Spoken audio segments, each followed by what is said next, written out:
안녕하세요. 화법과 작문 시간입니다. 반갑습니다. 오늘은 화법과 작문의 진정성 있는 태도에 대해서 배우겠습니다. 이 단원을 학습하기 전에를 먼저 보겠습니다. 다른 사람의 말이나 글에서 진심이 느껴졌던 경험이 있는지 말해보자. 자, 여러분 분명히 다른 사람과 말을 하거나 어떤 글을 읽을 때 굉장히 이건 정말 내 마음에 와닿는다 하는 진심이 느껴질 때도 있고요. 아무리 멋있는 말, 아무리 좋은 글을 읽더라도 이건 뭔가 내 마음에 그렇게 와닿지 않는다, 진심이 느껴지지 않는다, 그런 거를 느낀 적이 있을 거예요. 제 경험을 얘기하자면 저희 아들이 한 3살인가 4살 때 막 말을 시작하잖아요. 그럴 때 엄청 말이 많은 거예요. 그러면서 계속 말을 하는 거예요. 하루 종일. 그러니까 제가 너무 땅대 정신이 팔리기도 했지만 아들이 계속 말하는데 제가 그래, 그래, 그래 이렇게 대답을 해줬어요. 근데 이제 그래. 그런데 어느 순간 조용한 거예요. 그래서 제가 그리고 이렇게 돌아봤더니 아들이 저를 빤히 쳐다보고 있는 거예요. 그래서 제가 이렇게 그러니까 제가 아들을 보지도 않고 대답을 했었던 거죠. 그랬더니 그 아들이 저를 이렇게 보고 있다가 이렇게 말을 하더라고요. 엄마, 진짜로 듣고 있는 거예요? 아니면 빨리 넘어가려고 그러는 거예요? 라고 하는데 깜짝 놀랐어요. 아차 싶었죠. 그 후로도 제가 그렇게 또 열심히 들어주지 못한 거는 또 있어요. 그게 지금 와서 좀 미안한데 여러분도 생활에서 그런 거 좀 생각해 보시기 바랍니다. 이제 와서 생각하면 아들한테 너무 미안해요. 그때 좀 귀를 기울이고 아들 얘기를 잘 들어줄 걸 이라는 생각이 이제 와서 후회되고 이제 와서 좀 미안하고 그런데 여러분도 여러분 친구나 여러분 가족들한테 그런 적은 없는지 좀 생각을 해보시고 주변 사람들에게 진심을 다해서 의사소통하시기 바랍니다. 나중에 저처럼 후회해요. 이 시간은 돌아오지 않거든요. 자, 옆으로 가서 이제 학습 목표 보겠습니다. 오늘 우리는 이 단원 학습을 통해서 진심이 담긴 말과 글의 가치를 이해할 수 있다. 그리고 진심을 담아 의사소통하는 태도를 지닐 수 있다. 여러분, 어떤 행동의 그 가치를 알게 된다면 그런 행동을 하는 태도를 지니기는 쉬울 거예요. 그러니까 여러분 오늘 이 학습을 통해서 진심이 담긴 말과 글의 가치를 잘 이해하시기 바랍니다. 그러면 여러분은 분명히 의사소통하는 데 있어서 그러한 태도를 지닐 수 있을 거라고 믿습니다, 저는. 그리고 그러려고 노력을 해야죠. 그쵸? 자, 그러면 본문으로 가겠습니다. 본문. 의사소통 참여자의 무성의한 태도나 형식적인 반응은 쉽게 해결할 수 있는 문제도 심각한 문제로 만들고는 한다. 여러분, 이 의사소통 참여자의 무성의한 태도나 형식적인 반응, 이게 바로 뭐겠어요? 진정성 없는 의사소통의 태도겠죠.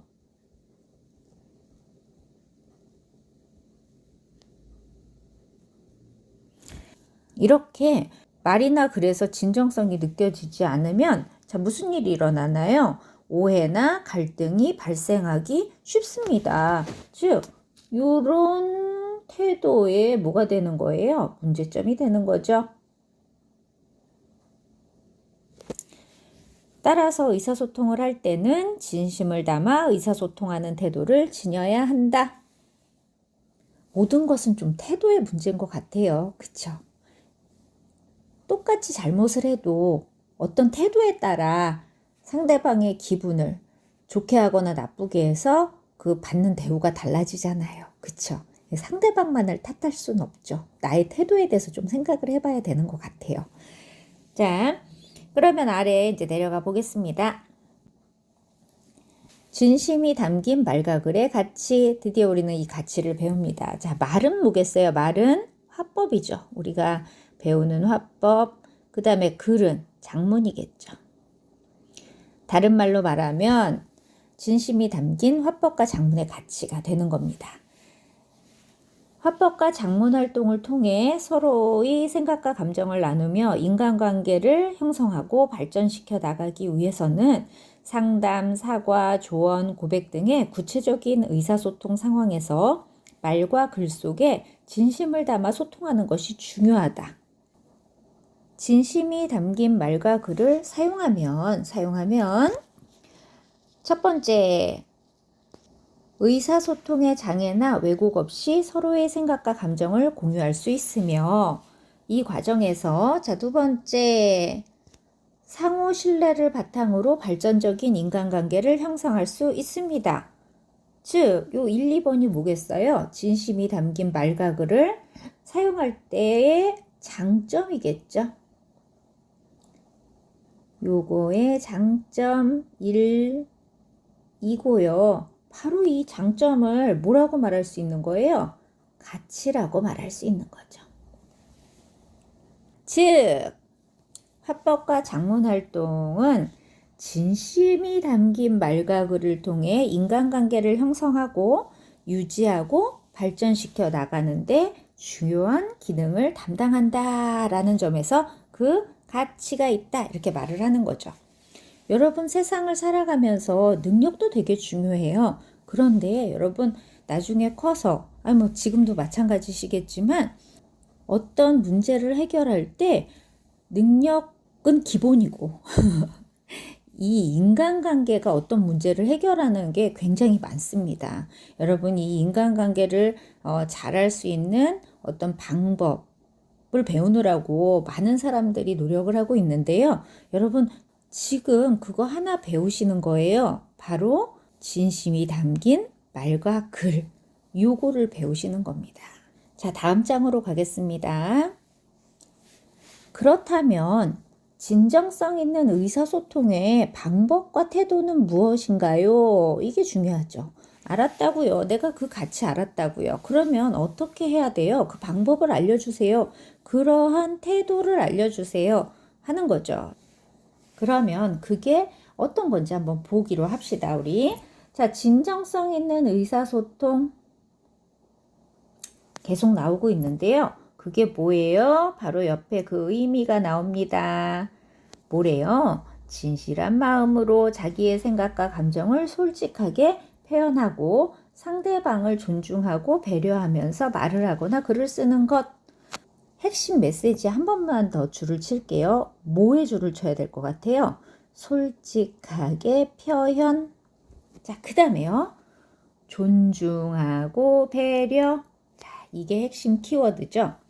예를 들어 좋아하는 마음을 고백하거나 또는 자기의 잘못에 대해서 사과하는 상황, 요거에 대해서 말을 하고 있어요. 이런 상황이라면 논리적인 내용 구성이나 수사적인 표현을 강조하는 것보다는 상대방의 처지를 헤아려 보고 자신의 마음을 진솔하게 표현하는 것이 중요한 거죠. 즉, 고백하거나 사과할 때의 유의점에 대해서 말을 하고 있습니다. 근데 결국 이 유의점이 바로 뭐예요? 위에 있는 솔직하게 표현하고 존중하고 배려하는 그거죠. 상대방을 존중하고 배려하면서 진심을 담아 표현할 때 상대방에게 감동을 주거나 상대방의 공감을 불러일으킬 수 있기 때문입니다. 자, 감동, 그 다음에 공감, 이거 굉장히 중요합니다. 이게 바로 진정성 있는 의사소통의 뭐겠어요? 효과입니다. 지금까지 진정성 있는 의사소통에 대해서 의미와 효과 이거 봤는데요. 굉장히 단순하게 써 있죠. 7줄에 딱 써 있어요. 근데 여러분도 살 만큼 사셨기 때문에 나름 여러분 삶이 어때요? 나름 산전수전 겪은 삶이시잖아요. 그래서 이거를 딱 봤을 때 진짜 이게 어렵다는 거 아실 거예요. 솔직하게 표현하기 위해서 여러분 뭐가 필요해요? 용기. 이거 진짜 필요해요. 이 솔직하게 표현한다는 게 그렇게 쉬운 게 아니에요. 여러분도 아시죠? 정말 큰 용기를 필요로 합니다. 그리고 여러분 여기 존중하고 배려하는 거 있죠? 이게 진짜 중요한데요. 특히 여기 예에서 고백하고 뭐가 나왔어요? 사과가 나왔죠. 이때 정말 중요한 거예요. 이 존중하고 배려가. 이 존중하고 배려가 없다면 그건 바로 뭐가 되는 거예요? 바로 여러분 요즘 큰 문제가 되고 있죠? 바로 스토커가 되는 거예요. 여러분 고백하고 사과할 때요. 용기를 내서 솔직하게 표현하는 거 되게 중요해요. 근데 일단 하고 나서 어때요? 하는 거는 내 마음이에요. 그쵸? 내 마음이 그렇다라고 표현하는 거지만 여러분 생각해 보세요. 상대방의 입장을 존중하고 배려하지 않고 막 뭐예요? 그거에 대한 막 빨리 답해. 내가 이렇게 고백했는데 너 왜 그래? 왜 내 마음을 받아주지 않아? 그리고 계속 강요하면 그게 바로 스토커죠. 그쵸? 아니 내가 아무리 솔직하고 진실되게 표현했다고 해도 상대방의 마음이 그 말 한마디에 확 풀어지겠어요? 그건 내 욕심이죠. 내 마음 편하자고 하는 거죠. 그리고 내가 아무리 당신에 대한 마음을 솔직하게 표현했어도 내 마음이지 그게. 그 말 듣고 상대방이 갑자기 나에게 사랑에 빠지겠어요? 내한테? 상대방의 마음, 상대방의 기분을 존중하고 배려해야 합니다. 아셨죠, 여러분? 이것도 되게 용기예요. 만약에 상대방이 거부했을 때 그거를 또 받아들이는 거. 이거 되게 중요하고 그것도 큰 용기가 필요합니다. 굉장히 힘든 거예요. 이 7줄에 다 담기 힘든 그런 거를 지금 여러분한테 가르치라고 말을 하는 거예요.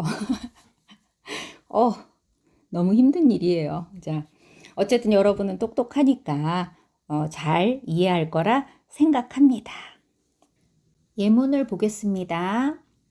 선생님, 저는 적성을 살려 만화 영상 관련 학과에 진학하고 싶은데 부모님께서 반대하세요. 어떻게 해야 좋을지 모르겠어요. 학교에 있으면 이런 상담을 종종 받죠. 학생들한테. 그러면 이제 선생님들이 뭐 그 아래 선생님처럼 상담을 해 주실 거예요.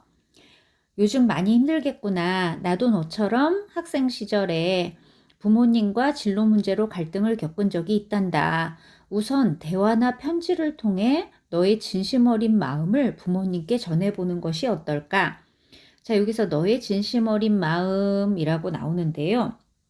이게 좀 힘들죠? 그쵸? 진심 어린 마음. 여러분, 부모님들이 왜 반대를 하실 것 같아요? 저는 이런 생각이 들었어요. 부모님들이 잘 모르셔서 그런 것 같아요. 그러니까 부모님들이 이 학생의 예를 보더라도, 자, 보세요. 만화 영상 관련 학과. 이거 굉장히 앞으로 전망 있는 직종이거든요. 근데 부모님들은 잘 모르세요. 부모님들이 아시는 거는 대부분 정말 선생님, 공무원, 의사, 변호사, 그쵸? 그런 안정적인, 그러니까 안정적이다 생각하는 그런 직업밖에 솔직히 잘 모르시고, 그리고 본인의 직업이 힘드신 거예요. 그러니까 본인의 자식들은 좀 그런 안정적인 직업을 갖기를 원하시는 거죠. 그리고 이제 부모님 나이에 많아라는 건 어때요? 선생님 나이랑 비슷할 거예요. 여러분의 부모님들도. 저희 때 만화는 쓸데없는, 약간 할 일 없는, 쓸모없는 이런 느낌이었거든요. 그러니까는 자, 여기 선생님이 말한 너의 진심 어린 마음은 뭘까요, 여러분? 그 분야에 대해서 여러분이 많이 알아오는 거예요. 그리고 그거를 부모님한테 잘 설명해 드리는 거예요. 이것이 어떠한 전망이 있으며 이것에 대해서 나는 얼마만큼의 열정이 있고 나는 앞으로 이걸 통해서 어떤 식으로 가고 싶다. 이렇게 잘 우리 설득하는 말하기도 배웠고, 그쵸? 여러 가지를 배웠잖아요. 그거를 바탕으로 부모님께 잘 얘기를 하는 게 바로 이 너의 진심 어린 마음이에요. 근데 이것도 용기가 필요하죠. 우리가 아까 말했던 용기. 분명히 처음부터 화를 내실 거예요. 그래, 아니면은 말하지 말라고 하시거나. 그럴 때 기다릴 줄 아는 용기죠. 포기하지 않는 용기죠. 그 다음에 또 뭐예요? 기죽지 않고 다시 말할 수 있는 용기죠. 만약에 부모님이 한번 그랬다고 해서 말면 그건 많은 거죠. 그렇죠? 그건 진짜 하고 싶은 게 아니죠. 자, 어쨌든 여러분 지금 이제 18살, 솔직히 앞으로 뭘 할래를 말하기는 조금 아직은 어린 나이예요. 선생님도 생각해보면 뭐 18살 때 별 생각은 없었던 것 같아요. 아마 여러분의 부모님도 그러지 않으셨을까요? 솔직히. 그쵸? 자, 어쨌든 우리가 뭘 하든 지금 열심히 하셔야 돼요. 그랬죠? 지금 열심히 이 수업을 열심히 듣는 게 바로 여러분의 앞날에 뭔가가 되기 위한 밑바탕이 될 것입니다. 자, 그러면 선생님이 말이 너무 길었죠? 이 진학이나 장래 희망에 대해서 선생님이 생각이 많아서 그랬어요. 아이들을 만나면서 또 아들을 키우면서 생각이 좀 많았어요, 선생님도. 자, 그럼 내려가 봅시다. 이 예문에서 현우는 자기의 진로에 대한 고민을 선생님에게 솔직하게 털어놓고 있고, 이에 대해 선생님은 현우의 심정을 이해하고 공감을 표현하면서 조언을 하고 있다. 자, 이와 같이 진정성 있는 의사소통을 하기 위해서는 자, 드디어 방법이 나옵니다. 그 진정성 있는 의사소통을 하기 위한 방법 이제 나옵니다. 자, 첫 번째 어떻게 해야 된대요? 진솔하게 자기의 생각과 감정을 표현해야 된대요. 뿐만 아니라 의사소통 과정에서 두 번째, 청자나 독자에 대한 존중과 배려가 이루어져야 합니다. 그러니까 아까 위에 말한 것처럼 어떤 거예요? 내 생각 말하고, 그쵸? 그 다음에 여기서는 이제 선생님의 예를 든 거죠. 선생님의 생각을 말하고, 그 다음에 현우에 대한 존중과 배려, 이렇게 이루어진 거죠. 그런데 이제 여러분도 마찬가지죠. 여러분도 만약에 부모님한테 말할 때 진솔하게 내 생각을 표현을 해야죠. 그리고 부모님 입장에서는 왜 반대를 하실까? 부모님은 이렇게 말했을 때 어떻게 생각을 하실까? 약간 존중과 또 갑자기 하니까 배려가 있어야죠. 부모님에 대한 배려. 왜 나만 해야 돼요? 부모님은 화법과 작문을 안 배우셨잖아요. 여러분 좀 이해해 주세요. 여러분이 배운 대로 하셔야죠. 그쵸? 억울해하지 마세요, 여러분. 여러분은 배운 사람. 그쵸? 자, 이를 위해서 청자나 독자가 어떠한 상황에 처해 있는지, 어떤 감정을 가지고 있는지, 기대나 요구사항은 무엇인지 등을 파악해야 한다. 그리고 이와 같은 사항을 고려하면서 자기의 생각과 감정을 진실하게 드러낼 수 있는 표현을 사용하여 말을 하거나 글을 써야 한다. 자, 또한 세 번째 방법 나옵니다. 상대방의 말과 글에 대해 공감적 반응을 보이려는 노력도 필요해요. 듣자마자 막 말도 안 되든지 아니면 부모님이 안 돼 라고 말했을 때 부모님의 마음을 일단 공감해 주시고 그 다음에 이제 본인의 의견을 또 말하는 거죠. 거기서 이제 부딪히면 서로 대화가 안 되는 거예요. 부모님의 마음을 이해하면 또 부모님도 마음을 여세요. 자, 일단 진정성 있는 의사소통을 하기 위한 방법 3가지 알아봤습니다. 자, 그 아래로 내려가서 그 다음에 요겁니다. 진정성 있는 의사소통 태도. 자, 그거를 지니려면 우선 어떻게 해야 되냐면요. 자, 요건 기억 니은으로 할까요? 기억. 진정성 있는 의사소통의 중요성과 가치를 인식해야 하고 이를 실천하기 위해 노력해야 돼요. 그리고 자기의 행동이 말이나 글과 일치하도록 하는 두 번째. 니은이라고 할게요. 니은. 언행일치의 태도를 갖추려고 노력을 해야 합니다. 이거 우리가 학습 목표에서 했던 거잖아요. 가치를 인식하고 그리고 실천하기 위해서 노력한 다음에 배웠으면 어떻게 해야 된다? 언행일치. 내가 배워서 말을 했으면 행동을 해야죠. 말과 행동이 일치하는 태도를 계속 하려고 노력을 하셔야 돼요. 자, 여기까지 본문이 끝났습니다. 다음 시간에는 요거에 대한 학습 활동을 할게요. 여러분 오늘도 공부하느라고 애쓰셨어요. 수고하셨습니다. 다음 시간에 만나요. 안녕.